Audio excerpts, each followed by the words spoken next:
I think you're seeing the full hybridization of higher ed overnight, and it doesn't go away.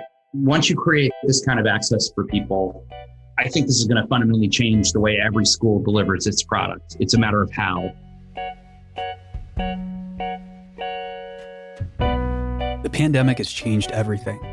How we shop, work, socialize, travel. Every daily interaction is being upended and redefined. And with the school year just a few weeks away, that same critical eye is now being turned on education. Questions abound, and people wonder, will education and colleges ever return to normal? A better question might be, what does the new normal look like for education, for higher education, K through 12? Can we do better? Or is this an opportunity to fix problems with higher education that have been with us since its creation? Some skeptics think that the traditional university model will simply go bankrupt over the coming years, or that classrooms will be forced to transition completely online. But as with most things, it's not just black and white. There's many gray areas, and in those gray areas, we find hybrid models for learning. Part-time, part in-person, some online, some remote, a weekend here, a week there. These are the new models that are going to define education. It's not the faceless e-learning of the past. Instead, it embraces the internet as well as in real-life meetups when they're warranted. These new hybrid models of learning are being pioneered by a company called 2U. Led by CEO and co-founder Christopher "Chip" Pausak, 2U helps leading universities create online degrees and experiences that change lives. 2U got started 12 years ago during the 2008 financial crisis, but Chip's journey through the world of educational companies began long before that. His first venture was called Cerebellum Corporation. It created educational learning content before the internet. He worked with a number of creatives there, names you might know like TJ Miller and Kerry Washington, who would go on to become household names. While that company might not be a quote-unquote success in the eyes of some, it helped Chip build a wealth of experience as an operator in the education space. It also led him through working on a senatorial re-election campaign and becoming CEO of a startup responsible for revitalizing the Hooked on Phonics children's educational brand. After all of that, Chip put the founder hat back on and helped launch 2U. In today's interview, Chip and I talk about his journey and his work at 2U. You'll hear about a daily ritual 2U employees do to build culture, how Chip was one of the first customers of their product offering, and the new types of data and insights they're bringing to the world of higher education. Education is changing faster than ever before, and its future might just be hidden in plain sight. Enjoy today's interview with Chip Pausak, the CEO of 2U. This season of Hidden in Plain Sight is brought to you exclusively by our friends at Splunk, the Data to Everything platform. Splunk helps organizations worldwide turn data into doing. It's time for data to be more than a record of what happened. It's time to make things happen. Learn more at Splunk.com or by clicking the link in our show notes. Chip, welcome to the show. Thrilled to be here. Really happy to be with you. Same. And it is an exciting time for the world. It's a tumultuous time, a lot going on, social unrest, the pandemic. So I just love to get a kind of read on where you're at, what are you up to, and how is everything in your world, Chip? Well, I mean, 2020 certainly been extraordinary. So, everything from clearly the pandemic and the impact that higher ed has seen. And then, in my personal life, my son, my oldest high school senior, the class of 2020, will certainly be a class that will be remembered. And now he's heading to college for the first time, right in the midst of what is clearly a very complicated pandemic. So, pretty extraordinary. But all in all, I have so much to be thankful for and can't complain. The company's doing great. My family's healthy. And so we go on from here. It's an exciting time for 2U, and many people now are just becoming familiar with the company outside the world of higher education. But this is something that you all have been at for almost a decade now. So I was curious if you could walk us back to the origins of the company and your involvement. I would love to hear that story. Well, actually, it's been 12 years, so over a decade. When we started the company, it was me and a small group. We believed that the world was ready for high quality online degrees. It was a bit controversial at the time. People the great schools really weren't doing anything online. And so people thought that the idea was a little crazy, to be honest. And, fortunately, we didn't let the skeptic win. That's one of our guiding principles. And we kept pushing ahead. We really believed that the world was ready for something great if you could get the will of a great institution behind you, and convinced a couple of great schools, first USC, then Georgetown, then Chapel Hill, to build with us some high quality online graduate programs. And then, 12 years later, today, we're doing this at a scale that I think most people haven't. And what I think is kind of funny is we've been doing it a long time. Just an example, we just passed 800,000 live classes inception to date. So wow. 245,000 students, a large number. And I feel like right now, a little bit of the conversation in higher ed is almost like people think we just all invented the internet. It's all brand new. And that's not the case. We've been doing this really, really well for a really long time. And I would tell you that when you do it well, you get not only the quality to be as good, but I think you can argue it's better than the campus program. Yeah, I couldn't agree more. And there's a lot of conflict, I think, going on in higher education, whether it's fear of what's the future hold, or a lot of different people have the mindset like, 50% of colleges and universities are going to go bankrupt over the next 10 to 15 years. Like that's paraphrasing. I don't buy that. Yeah, that's paraphrasing a recent quote from a Harvard Business School professor. And I think what's interesting about a lot of this, kind of fear mongering around higher education is nobody's really holding themselves accountable. So like they might make this sweeping statement now, but I don't think a lot of people are going to be following up with this professor over the next 10 to 15 years. So, you're a skeptic about this quote. I would love to dig into, why are you a skeptic, and what is the future of learning look like in the higher education space? Well, first of all, there is so much need. So one of the things that I'm proud of about our founding, you asked about the founding of the company, we were really going after what we thought was a big problem. And I think what's great about startups is, you have an opportunity to either disrupt an industry or fix a pain point for people. And we really believed that this was a very big pain point.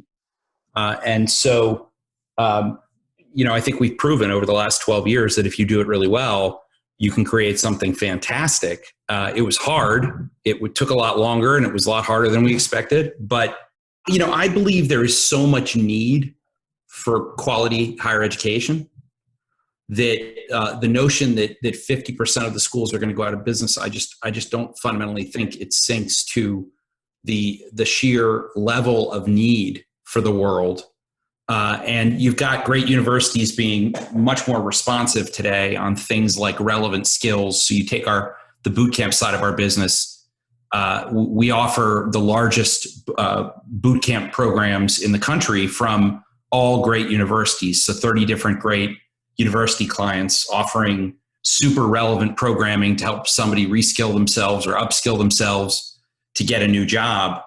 And that kind of response, I don't think was in Clay Christensen's mind when he gave you those those quotes to the world. But look, you're going to see some consolidation, no doubt.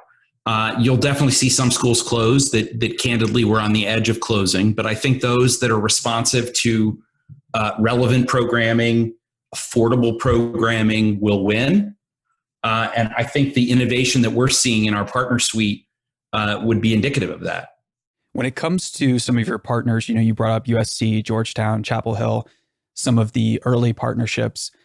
When you were forming those partnerships, executing on them, and then you created these online master's degree programs, were there any big data takeaways where, you discovered data about how students learn online that kind of ran counter to the industry norm or what people think of as like the status quo? Yeah, I'm curious, after you got those master's degree programs running, what type of data did you discover, and how did that kind of like open up the team's eyes to the opportunity at hand?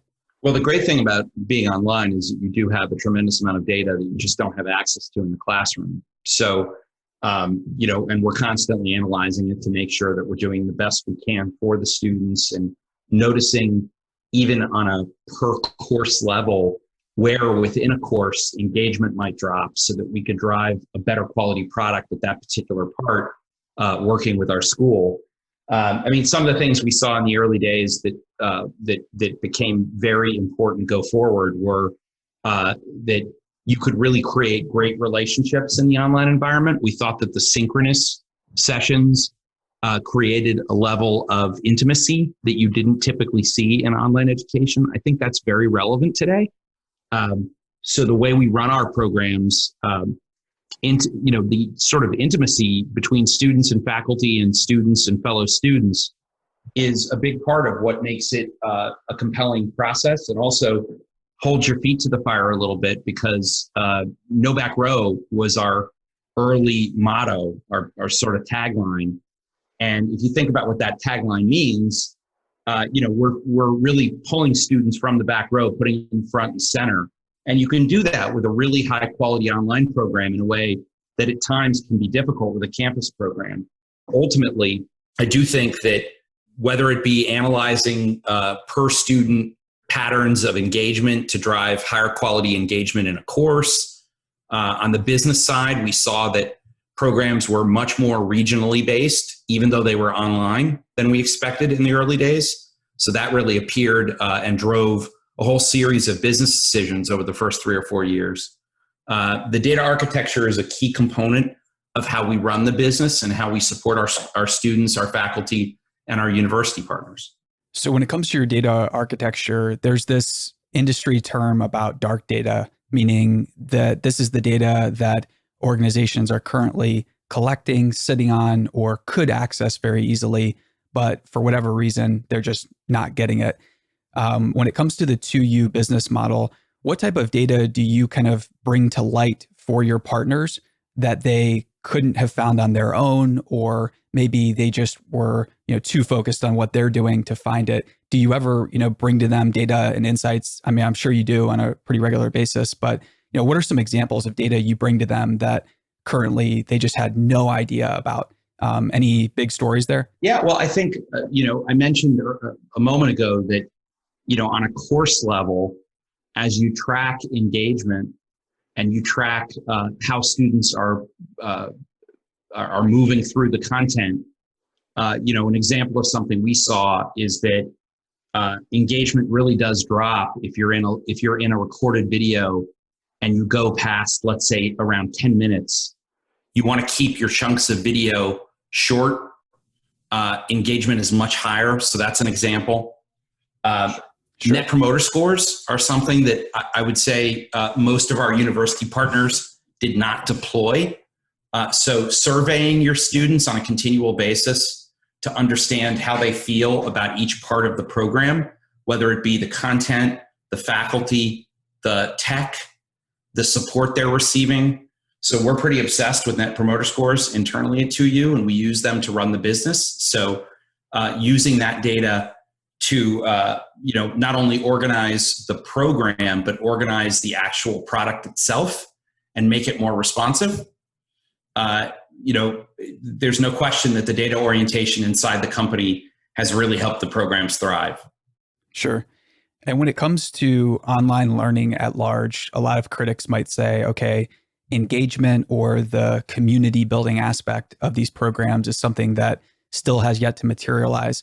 What are your takes on this, and how do you go about building community in the online world or an online master's degree program?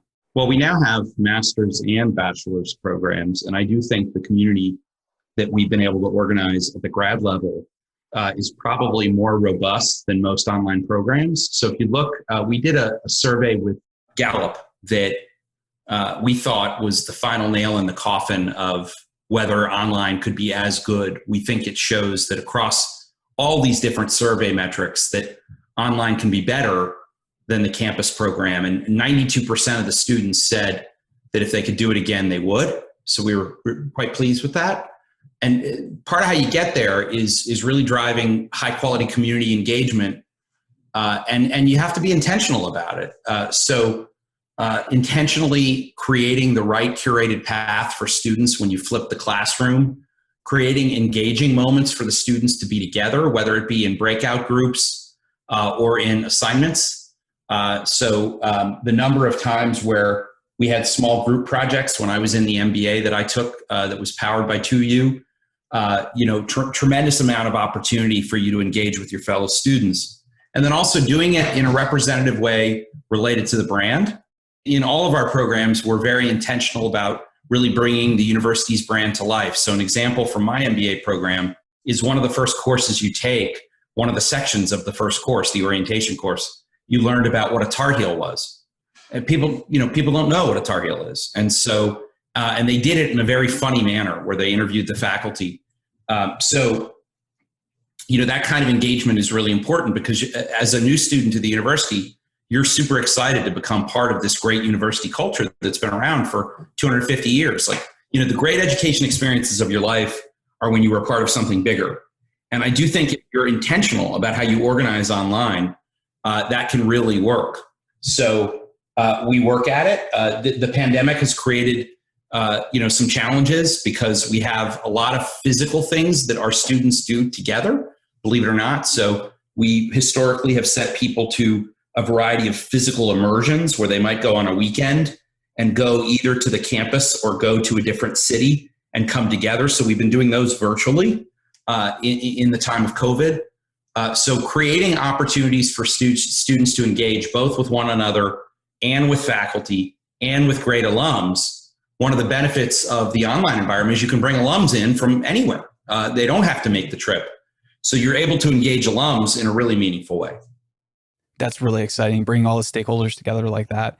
And if I read correctly, you took your first business course when you were in your 40s. And I love that you took the MBA that, your company created. Could you tell us a bit about why you chose to go that route? So I was a liberal arts major at George Washington University, and, it totally changed my life. I can't overstate the impact it had on me as a human being. So one of the reasons I love what 2U does is we bring access to great universities to people all over the world. And, I find it incredibly personally meaningful. And my liberal arts background gave me, I thought, a great sort of foundation of critical thinking, of basic reading and writing. I still believe today are a fundamental part of who I am.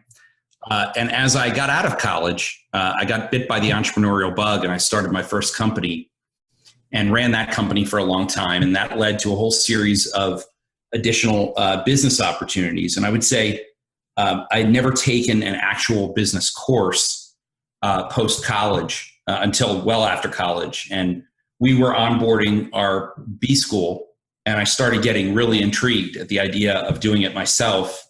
Had to convince both my wife and my board that I was not chemically insane. So my wife, in particular, running a large startup is not a 9-to-5 gig.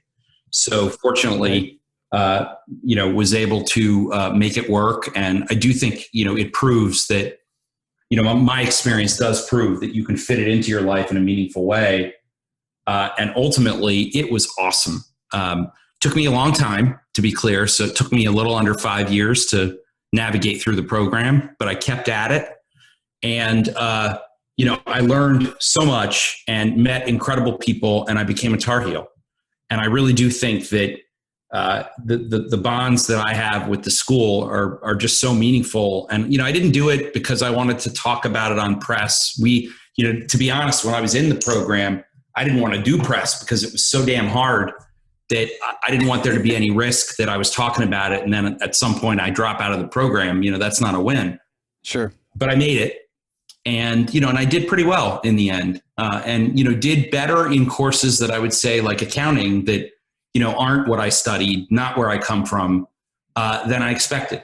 So it was a real confidence boost for me in some of the places where you don't immediately feel as powerful as you do, maybe like, the public speaking courses, the strategy courses, the marketing courses. I do felt like, I brought a lot to those courses, whereas, accounting and analytical tools and some of the real quantitative courses did really stretch me. But I tell you, I loved them. Yeah. And thank you so much for sharing that part of your journey. I think that's really interesting. And if we back it up a little bit more to that first company, Cerebellum Corporation, and the program that you produced there called Standard Deviance, I'd really be curious to know, what did you what was the inspiration for creating the educational technology or the educational content really? And what did you learn throughout that process of building the company and creating the programming? So that was my first love. So we really believed way back in the day that, now this makes me sound a little bit like a dinosaur because this is all pre-web. But we believed that you could really create a more compelling learning experience if you injected humor and you made the topics more approachable. And so we had this idea of embedding comedy into different types of courses. And we created what was first a video series and then eventually a PBS show. And it was called Standard Deviance. And it was basically middle school, high school, college courses, all taught by a group of really fun people, actors, comedians. And, the show was great, to be honest. Like, still today, it's still pretty funny. I mean, it's now, I made some of these shows in the 90s, but when you watch it, even today, some of the stuff is really fun. And we created a super engaging way for people to learn complicated subjects, the deep fried world of organic chemistry. You don't normally hear organic chemistry in the deep fried world of connected, right? So definitely. And I would say, the show did well enough. Like in the year 2000, TV Guide and Today Show named it as the top show for kids. And, we sold something on the order of 5 million DVDs. So, wow. It's hard to talk about it as a failure, but ultimately, after about a decade, we did sell the company and not for any sort of positive story. If the internet existed, we would have had a much more obvious distribution channel. The web didn't exist yet. And so the way it used to work is you'd put stuff on TV and then you would sell stuff. And you're selling stuff in a very indirect way. So it made it really difficult to make the business model work. And ultimately, one of my harder days as a CEO was, had to lay off something like 75% of the company in a day. So I always say about 2U is my second venture-backed company and my third CEO stint. And I would tell you that, it's been a big success, but I appreciate it maybe more than others do because I had to go the other way. And, you kind of live through 10 years of sweating away at your company and, it's your baby and you end up ultimately shutting it down. Tough way to go. But if I could take the one big lesson from those early years, if I could put my 50-year-old into my 22-year-old, I turned 50 this coming Christmas Eve, I would tell you that it's the power of focus. I did way too much back in the Standard Deviance days, and the company can only handle so much activity. Everything's going to be harder than you think it's going to be, and it's going to take longer. And so ultimately, you can kind of die under your own weight if you try to take on too many things, even if there are other good ideas. So when we started 2U, I won't take credit for the story of 2U. There's too many people involved and too many incredible people, but I will take credit for the early years of keeping us super focused on what we were doing, which was build the world's best online degrees. Now, much later in our history, we ended up diversifying the company, but in those early years, I think that core focus was really critical. And there's two things I'd like to focus in on here. The first one, I think, is the transitional period when you went from Cerebellum to 2U. Psychologically, that is a really challenging thing to go through, right? Investing so much of your heart, your blood, sweat, and tears for a decade, and then having to, step back and look at the results, which, when I hear that selling 5 million units of a DVD, that's a learning focus, that's an extraordinary accomplishment. And how did you get through that period, that transitional period of your life psychologically, and kind of rebuild your mindset? I don't get asked that very often, interestingly. So I didn't go right from Standard Deviance to 2U, important to note. So I ran a U.S. Senator's reelection campaign, which was a wonderful... Barbara Mikulski is right, from Maryland. Barbara Mikulski, she's amazing. That was, she had given me my first job out of college, and I got to know her pretty well. And so when I was still working for her, I started the first company. And as I left to started, she became a small investor in the company. So I stayed in very close contact with her. And ultimately, when we shut the company down, she was running for re-election, and she asked me to come set up the campaign. So I became deputy campaign manager for her. Was the only employee of the campaign for a while, and then eventually we ended up hiring a full team. And so it was kind of, campaigns are in some ways like a startup with a very different product, obviously. And then I got recruited in to run a startup within a public company. We acquired a brand that was very well known, but was failing. And it was called Hooked on Phonics, which you probably heard of. And we relaunched it as a retail product. And that went well. And then I left that 4 years later to start 2U. So I did have some time between Standard Events and 2U.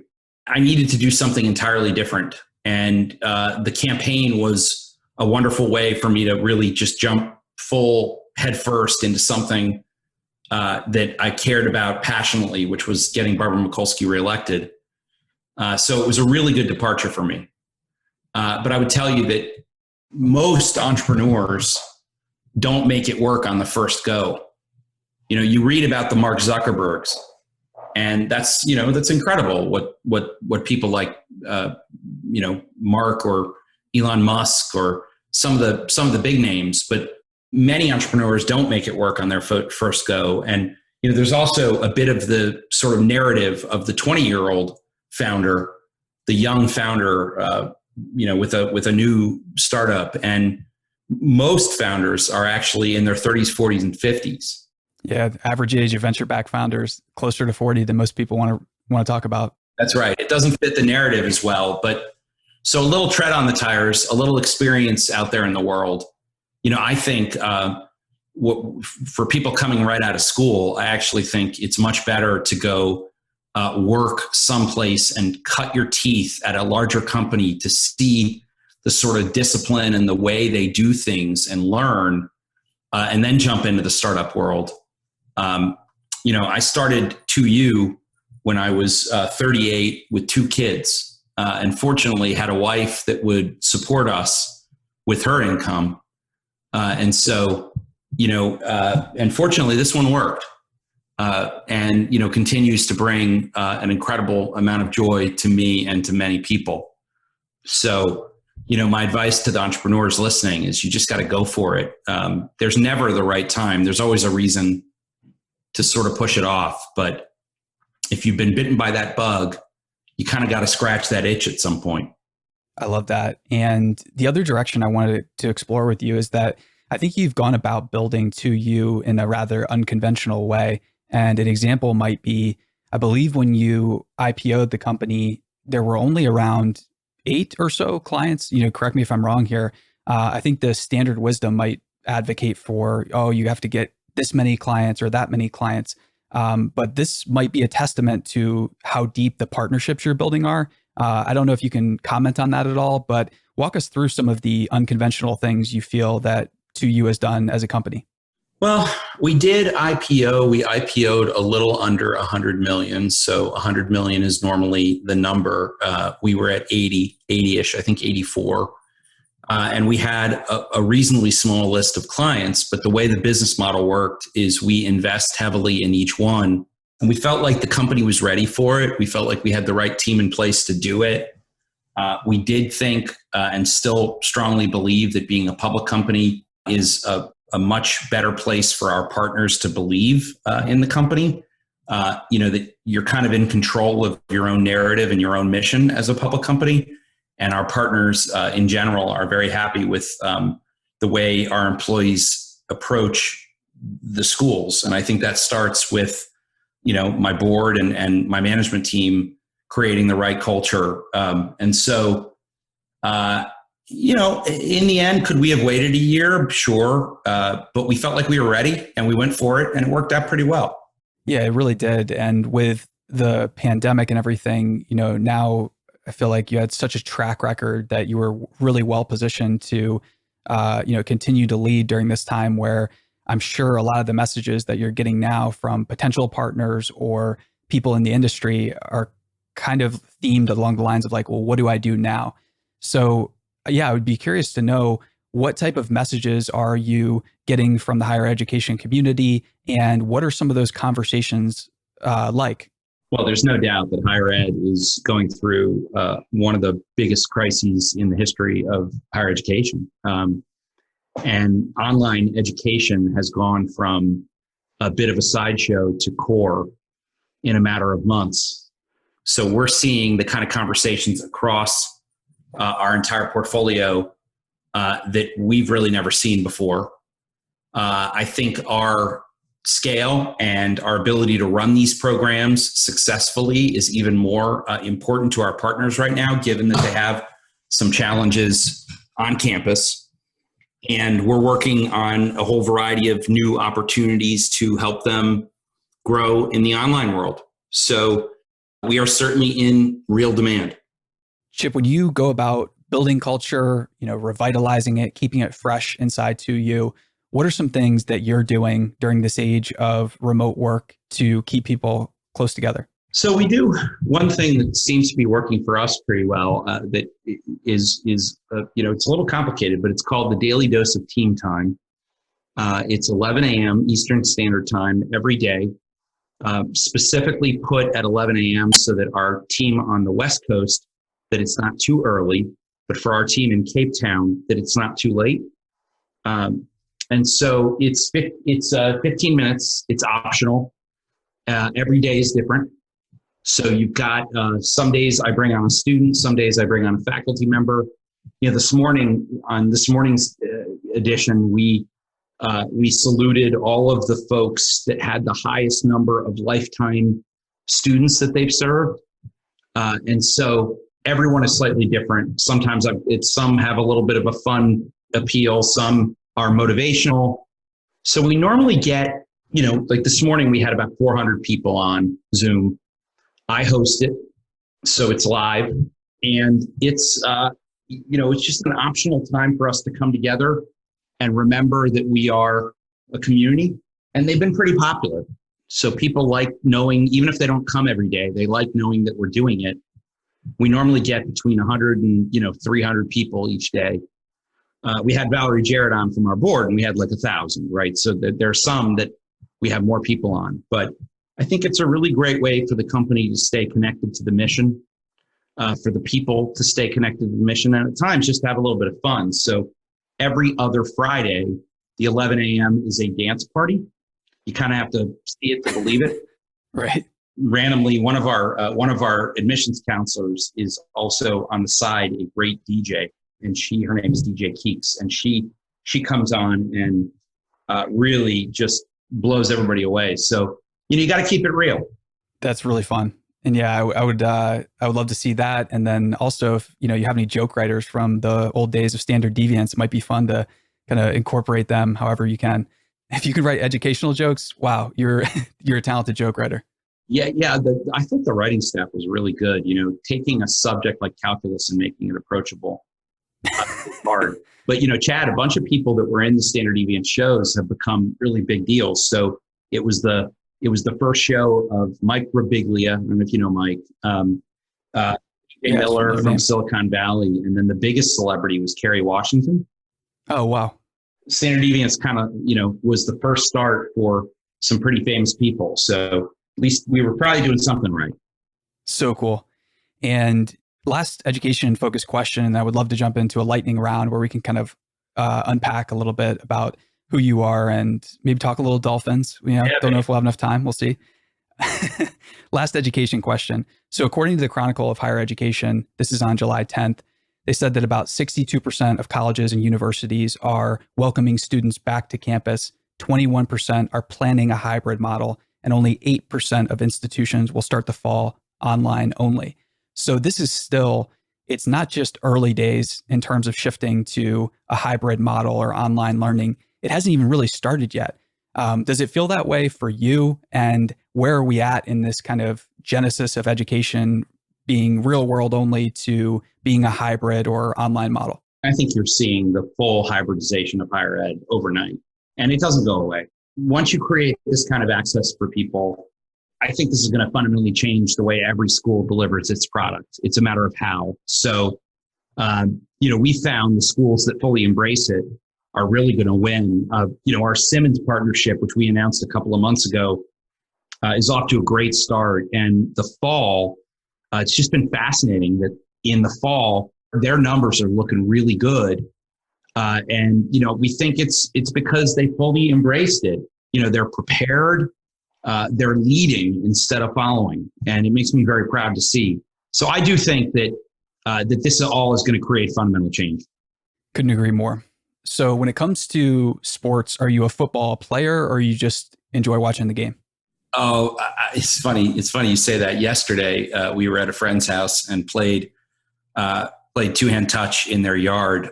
Me, my sons, this friend of mine from college, and his sons. It was super fun, but it reminded me how woeful I am at actually playing. I love it, but my 19-year-old or 18-year-old just schooled me. So, but I love. It's because you didn't have cleats. Let's be honest. Didn't have cleats. Exactly. Yeah. But it's the best. I'm a huge fan. I attend as many Dolphins home games as I possibly can. I fly in for most of them if I can go. I have great seats. It's certainly part of who I am. So unfortunately, the Dolphins haven't been very good for a long time, but I still love it. So favorite Dolphin years, was it 72, 73, or were there a couple seasons that you think are underrated that more people need to know about? Yeah, 84 for me. So 72, okay. I was 2 years old, actually 1 year old. I was too little. Gotcha. So what was so special about the 84 season? Was it just like when you were coming into football? Dan Marino. Okay, gotcha. Put the world on fire, set the touchdown record with 48 touchdowns. To put that in perspective, that was back when you could just pummel the quarterback, you could pummel the receivers. There was basically no pass interference. You had to really mug somebody for it to be pass interference.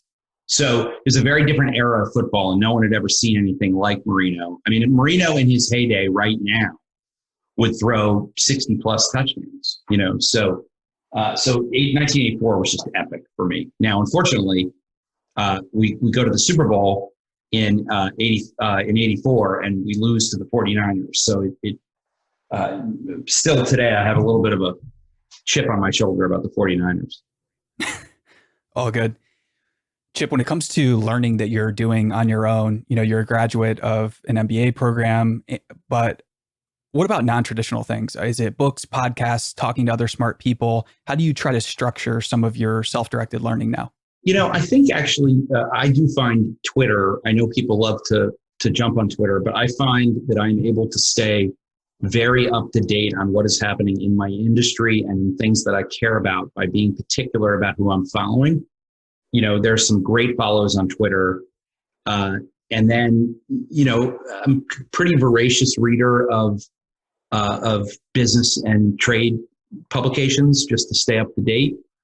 And then at night, I try to read a completely unrelated novel to not focus on work for a little time period. And so I'm not the best sleeper.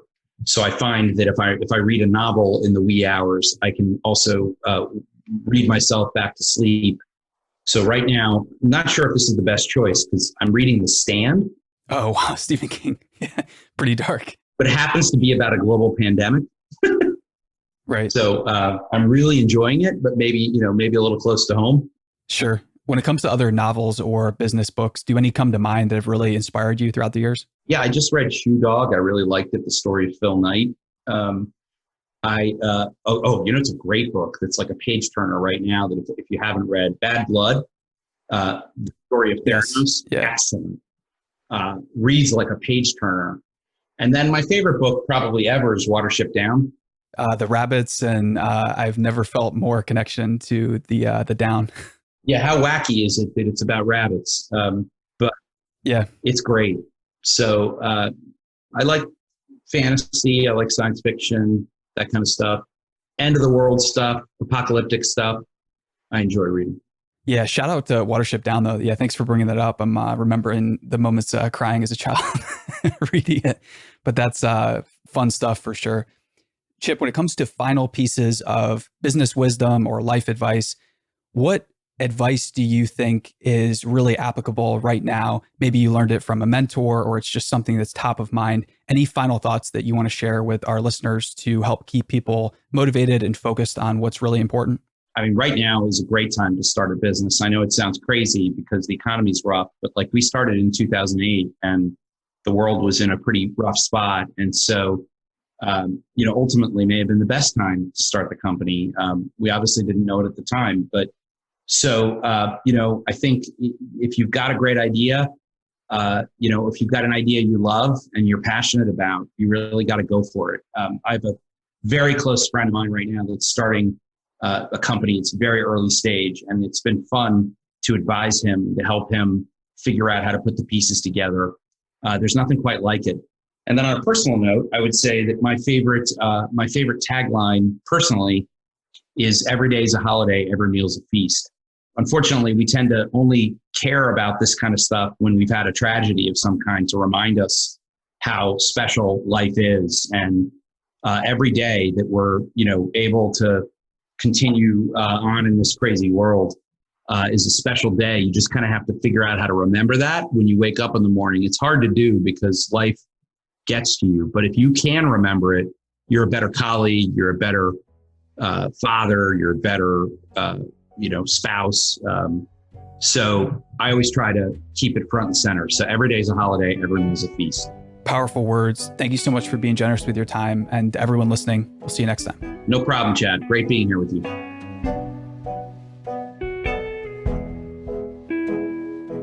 I'm Sophia Bush, and you've been listening to Hidden in Plain Sight from Mission.org. This podcast is sponsored by our friends at Splunk, the Data to Everything platform. In today's data-driven world, every company, big or small, new or old, is sitting on terabytes of unused, untapped, and unknown data. Splunk helps turn all that data into action. Using cutting-edge AI and machine learning, Splunk delivers real-time predictive insights that will help you on your mission to change the world. With solutions for IT, security, Internet of Things, and business operations, Splunk empowers people to make faster, better decisions and take action to get things done. It's time for our data to be more than a record of what happened. It's time to make things happen.